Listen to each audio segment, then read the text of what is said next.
ஓம் come கணபதியே நமக. அனைவருக்கும் அன்பு வணக்கம். பா, நாங்கள் ரெடிப்பா, போகலாமாப்பா என்று வந்தனர் மாலா மகேஷ் இருவரும். என்னங்க, நாம எங்கே போனோம்?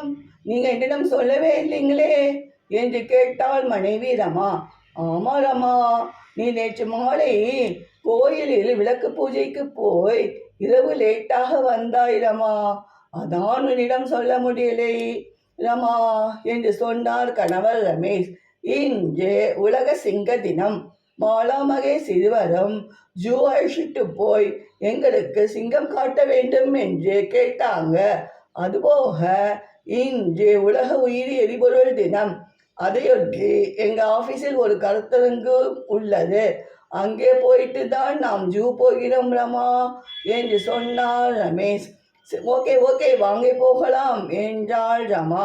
காரில் ரமேஷ் முதலில் ஆபீஸ் சென்றார். கருத்தரங்கு தொடங்கியது. உயிரி எரிபொருள் என்பது தாவரங்கள், விலங்குகளின் கழிவுகள் மற்றும் பாசிகள் போன்ற உயிரியல் கரிமப் பொருட்களிலிருந்து தயாரிக்கப்படும் புதுப்பிக்கத்தக்க எரிபொருளாகும். இது பெட்ரோல், டீசலுக்கு மாற்றாக பயன்படுத்தப்படுகின்றது.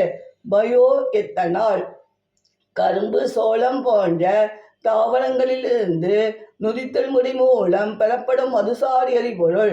பயோடீசல் தாவர எண்ணெய் மற்றும் விலங்குகளின் கொழுப்புகளிலிருந்து தயாரிக்கப்படும் திரவ எரிபொருள். பயோகேஸ் கரிம கழிவுகள் சிதைவடைவதால் உருவாகும் எரிபொருள் வாயு. இவற்றை பயன்படுத்துவதால் நமக்கு சுற்றுச்சூழல் பாதுகாப்பு கிடைக்கின்றது என்று சொல்லி கருத்தரங்கை நிறைவு செய்தனர். வந்திருந்த அனைவரும் டிஃபன் சாப்பிடுங்கள் என்று அழைத்தார்கள். அருமையான காலை டிஃபன் பரிமாறப்பட்டது. பா, ஜூக்கு சீக்கிரம் போலாம் வாங்கப்பா என்று அழைத்தாள் மாலா. ஜூவில் சிங்கம் பார்த்து மிக்க மகிழ்ச்சி அடைந்தனர் மாலா மகேஷ் இருவரும். நன்றி, வணக்கம்.